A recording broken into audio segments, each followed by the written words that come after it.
Hello, amazing people. How are you today? I'm grateful to be here.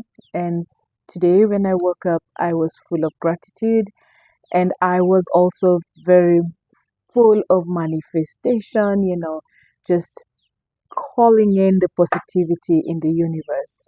And I hope you do that too all the time.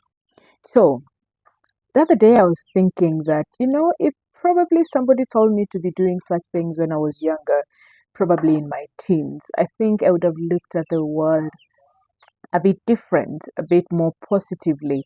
And I would have actually just, been in a position where I didn't bother so much about things that I couldn't control and just be, looking forward to what I have control over. Today, really, it's not about me. I just want to give a brief story, or just to give a report of how it has been this midterm that children and teenagers have been home.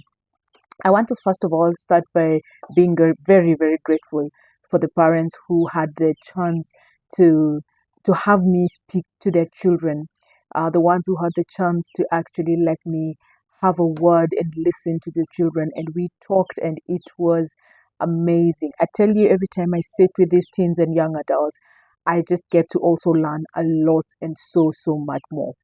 What I decided to be doing next now is to have a session with the parents of the teenagers that I was having, sessions with, because then we need to also talk and discuss what I learned from their children.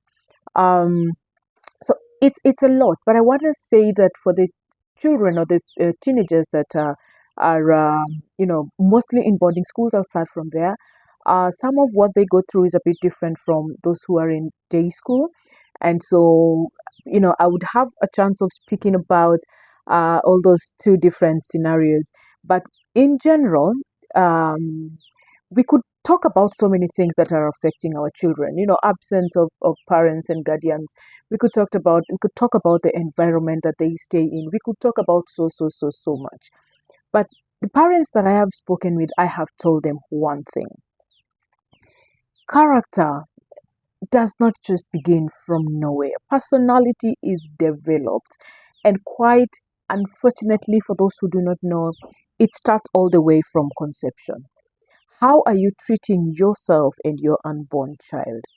And then immediately that they are born, what environment are you exposing them to? What are you feeding their brain? Because the child is born when the brain is nil. And then you start now, recording what you want in those brains. Some of these issues get to start biting us and them later in life. And we are wondering, I'm doing my best, I'm giving them everything they need. But then there is something that you probably planted in those brains before they were born and just right after they were born. And others are, they could be biological, others could be environmental. But the real truth of the matter is, this is not something you begin when a child is 10 or 11 or 8 or 9.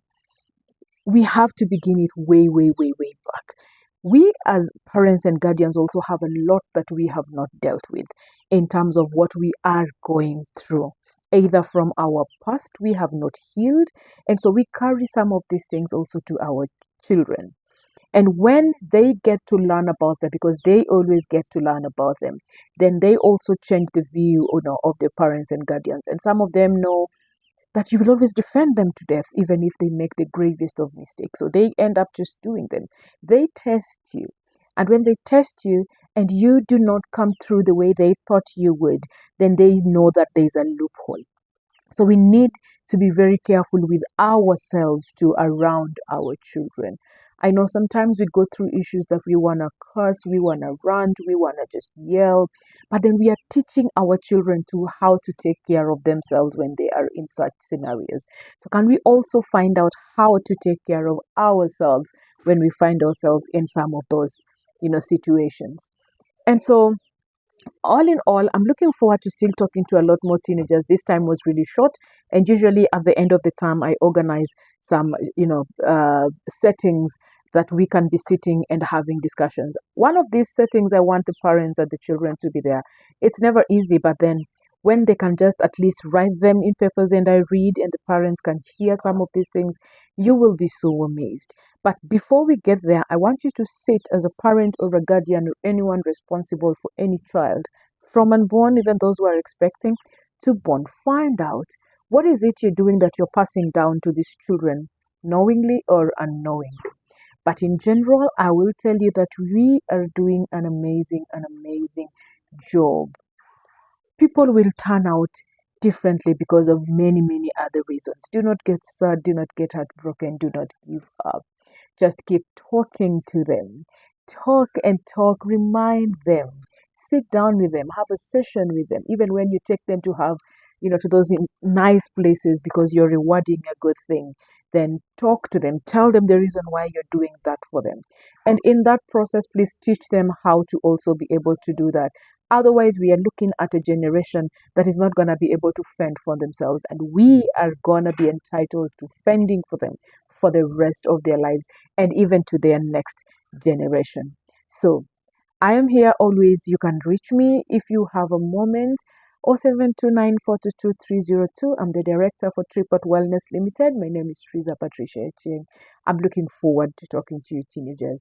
I have traveled a lot of these counties this past 2 weeks actually, and this last week majorly. And I tell you, some of these problems are universal.